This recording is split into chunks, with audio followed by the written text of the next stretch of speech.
10 বছরের বাচ্চাটি বাড়ি বাড়ি খবরের কাগজ বিক্রি করে। একদিন একটা বাড়ির সামনে গিয়ে কলিং বেল বাজালো।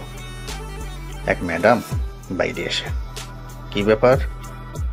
বালক, বলছিলাম আন্টি, আপনার বাগানটি কি পরিষ্কার করে দেব? না না, কোনো দরকার নেই।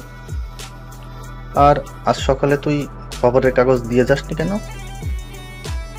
হাত জোর করে করুণ স্বরে, প্লিজ আন্টি, করিয়ে নিন না, খুব ভালো করে বাগানটা সাফ করে দেব।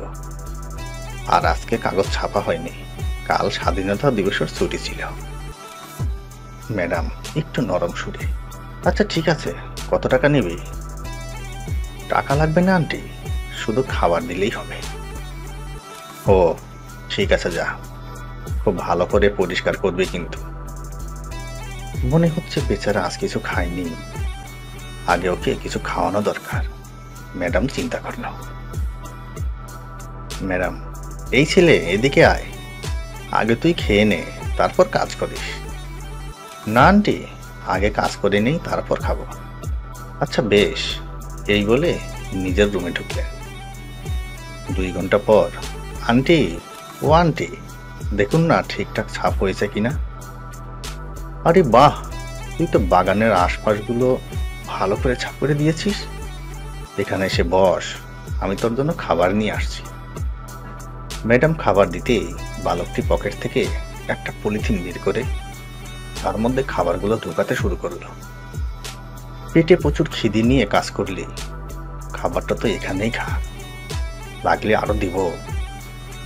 না আন্টি, বাড়িতে মা আছে, খুব অসুস্থ। সরকারি হাসপাতালে ডাক্তার দেখিয়ে ফ্রিতে ওষুধ পাওয়া গেছে, কিন্তু ডাক্তারবাবু খালি পেটে ওষুধ খেতে বারণ করেছেন। একথা শুনে ম্যাডামের চোখ ভিজে গেল। নিজের হাতে মাসুম বাচ্চাটিকে মায়ের মতো করে খাইয়ে দিলেন। তারপর বাচ্চাটির হাতে মায়ের জন্য খাবার তুলে দিয়ে নিজেও সঙ্গে গেলেন এবং বাচ্চাটির মায়ের সাথে দেখা করলেন। ম্যাডাম, বোন, তুমি সবার চেয়ে ধনী আর ভাগ্যবান।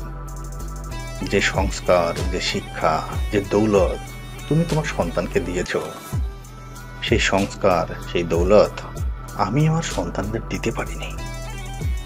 অসুস্থ মা ছেলের পানে করুণ দৃষ্টিতে তাকিয়ে রইল। ছেলে মায়ের গলা জড়িয়ে ধরল।